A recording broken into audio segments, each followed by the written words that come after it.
Have you ever sat down with, I don't know, a huge pile of research mythology, ancient texts, all of it, and just felt completely overwhelmed? Oh, absolutely. It's the classic problem. Like you're trying to find that one single foundational idea, the one thing that everything else was built on. It's a search for the philosophical bedrock, really. Yeah.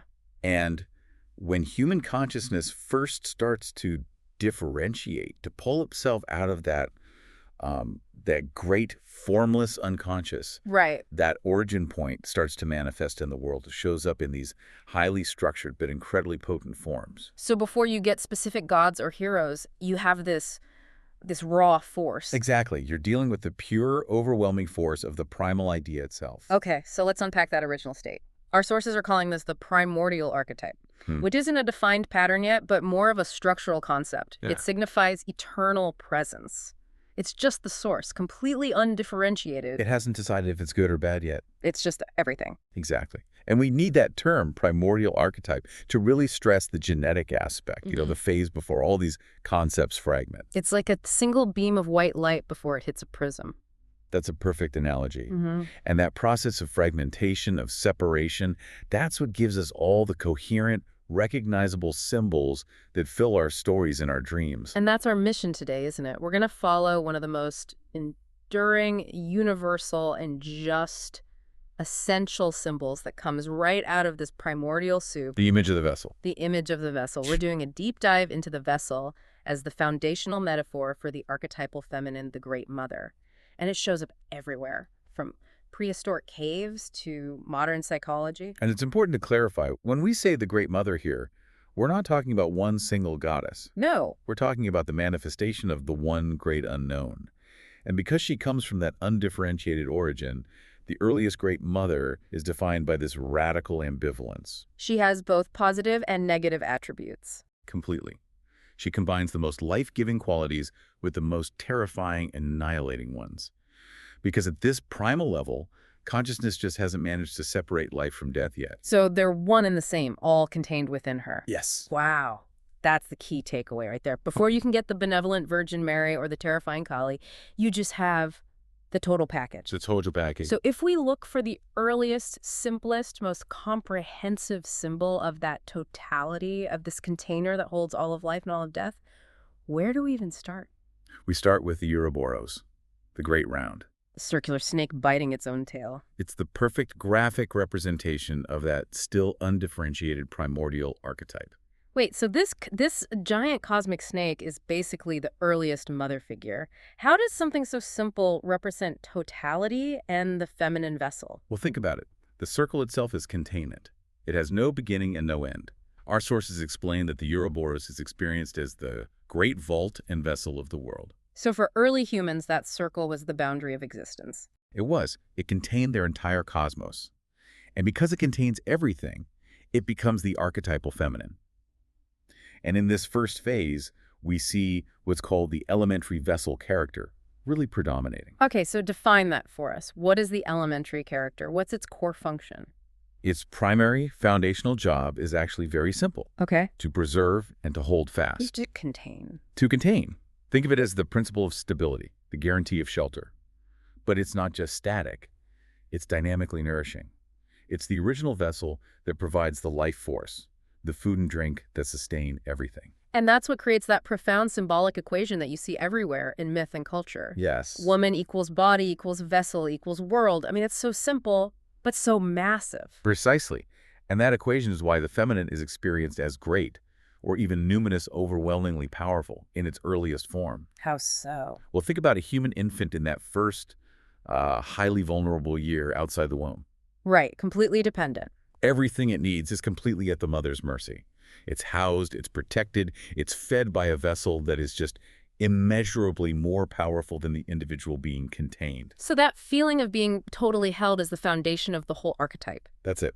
All right, so once the human mind gets this connection body as container, it immediately starts trying to replicate that feeling of security in the material world. Yes, and the material symbols of containment, this whole sphere of the maternal character of holding, they're just everywhere. Like what? What are the first ones? The most immediate domestic symbols would be the nest, the cradle, and the bed. Passive, safe, resting places. Exactly. But the concept has to travel, right? We're not always static. Sure. So the archetype expands. It includes modes of transport that act like movable shelters moving through chaos. So you get the ship and the wagon. A temporary protective womb that carries you across the sea or hostile land. Precisely. And then finally, you have the vessel that contains the body at the very end of life's journey. The coffin. The ultimate protective container drawing you back into the earth.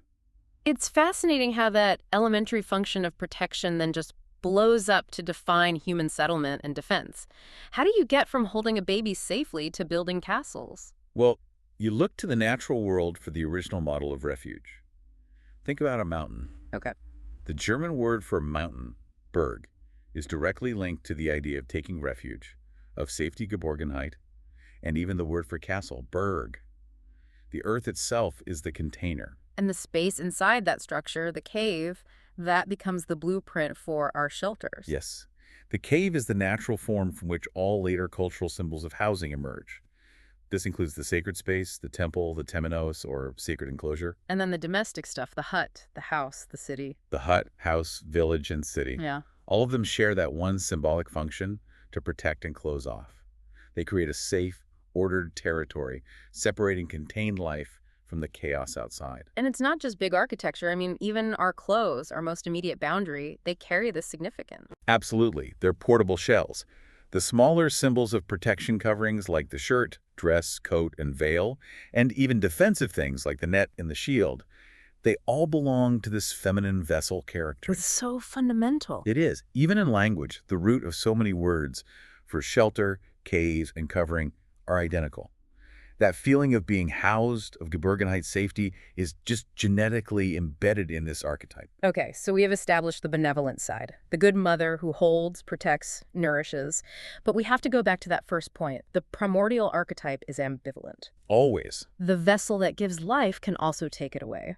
What happens when the container turns terrible? This is where we see the elementary character's negative functions. Which are? Rejection and deprivation. Yeah. Think about birth. It's a complex experience. It's a release into life, yes, but it's also felt psychologically as an expulsion from the uterine paradise. So when the good mother turns terrible, the vessel stops preserving and starts absorbing. It starts holding tight to diminish, to absorb, and to devour. And this is where the imagery gets really dark and visceral. It taps into our deepest fears of being consumed. The womb, the great vessel of creation, becomes a devouring maw. Which, in mythology, is the classic vagina dentata, the teeth bristling entrance that swallows rather than welcomes. Wow. The terrible mother's function is to draw all life back into herself, to pull consciousness back into that unconscious chaos where it all began. It's the ultimate fear of dissolution. And we see this in actual ritual objects from all over the world. What are some of the most striking examples? Well, there's the Mexican blood bowl. It's a type of mortuary jar, but it was used specifically to hold the torn-out hearts of sacrificial victims. So the vessel is literally consuming the life force. Literally. Or you can think of Egyptian sarcophagi, where the dead person is taken into the arms of the goddess Nut. And she is both the nocturnal west, the killer, and the devouring darkness of the earth. So she kills, but in doing so, she prepares the body for what comes next. So that points to the crucial dual role. The vessel doesn't just destroy, it transforms. It's actually a prerequisite for rebirth. It is the ultimate agent of change. In the great transformation mysteries, that destructive death vessel comes back, but in a positive form. As the magic vessel, the baptismal font. The sacred grail, the alchemistic retort. The contents have to be broken down to be reformed, and the vessel is what contains that violent reaction. Which is why, mythologically, the initiated are said to emerge as fresh-baked pots. That's the phrase. Okay, we've talked about natural vessels like the cave and ritual ones like the font. How did human ingenuity try to recreate this foundational creative power? I mean, that has to lead us to craft. It does. The craft of containment is essential. Our sources highlight that pottery making is an inherently feminine experience of that primordial creative force. Making a pot is like making a child. It's a direct metaphor. It involves the same numinous mysteries of transformation shaping life out of raw, formless material. From the very beginning, the sacred vessel was not just an object. It was a vehicle for magical action. It's interesting how even the tree, which seems so different, also embodies this ambivalence, this containment of life and death. The tree is complex. It's vertical, but it's still tied to the earth. As a fruit-bearing tree of life, it's female. It's a container that shelters nests, where the spirit dwells. But the trunk is often seen as phallic, right? A male principle. It can be, Mhm. but even that phallic principle remains totally dependent on the earth womb character, constantly drawing nourishment from the ground. And its deadly function is probably the most famous, historically. Oh, indeed. The tree is also an abode of death. It's the gallows, the cross, the stake. It embraces the corpse, just like the cedar tree embraced the dead body of Osiris, taking life back into its wooden confines. So a wooden coffin in the earth is the perfect fusion of these ideas. The encompassing wood with the earth womb taking the body back. Exactly. Okay, let's look at how this great round translates into a spiritual system.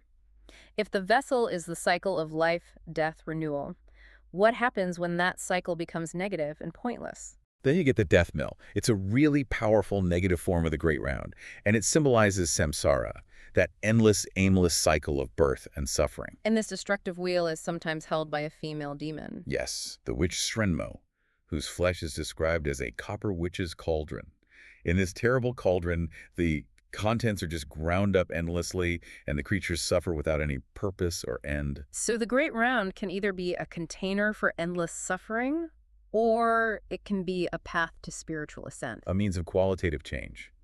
And the positive transformative character, when it's fully realized, leads to the birth of the feminine spirit, which culminates in vision and inspiration. This is the highest manifestation of the vessel archetype. It is. You see this in figures of spiritual transformation, especially the great goddess Sophia, who represents the highest feminine wisdom philosophia. She is a spiritual whole, but her spirit doesn't become abstract and detached. Like the scent of a blossom, she stays firmly attached to the earthly foundation of reality. She's often shown bearing the world disk. The ultimate vessel of consciousness. Yes. It's just remarkable how this powerful feminine symbolism survives, even in later religions where the primary narratives become male-dominated. It's a testament to the power of the original archetype. The Vierge Ouvrante, a statue of the Madonna that opens up, is a perfect example. How so? When you open it, it reveals God the Father and Son contained within the mother's all-sheltering body. The highest male principles are literally housed and protected inside the feminine vessel. The container precedes the contained. Always. And you see it clearly in Annunciation imagery, too. Mary is obviously the chosen vessel for the divine spark. Of course. When the angel appears, he bears the staff of transformation, but symbolically placed right beside Mary is the vessel that is herself. And that vessel is often shown holding the host and the lily. Exactly. The divine son and the pure goddess. This Christian image, maybe unconsciously, reasserts the Great Mother as the foundational goddess of the beginning, the necessary container for all spiritual realization. Okay, let's wrap this up and really connect it back to your life right now. We've traced the vessel from the cosmic snake, the Ouroboros, all the way to the cave, the grave, the alchemist's retort, and the high wisdom of Sophia. And what this deep dive really reveals is just the enduring power of this structural metaphor. The vessel is the fundamental blueprint for the feminine, and it holds total dominion over existence. It dictates preservation and nourishment. When it acts as the good mother, and conversely, annihilation and death when it manifests as the terrible mother, every act of seeking refuge, giving comfort, or undergoing a transformation, physically or psychologically, it just echoes this original blueprint. So understanding this archetype helps explain so much of human ritual, from why you feel safe inside a house to our innate fear of the dark. Or the lure of self-dissolution in certain spiritual practices. Right. Even today, the way you structure your inner life, the boundaries you set, the things you hold close, the changes you pursue, it all reflects this fundamental need for containment and renewal. So if the vessel archetype rules our need for safety, for shelter, and for profound transformation, and knowing that the ultimate vessel, the world disk of Sophia, contains all of reality, we'll leave you with this final thought. What everyday container in your life right now is acting as your font of spiritual renewal, and which one is holding you back as a copper witch's cauldron?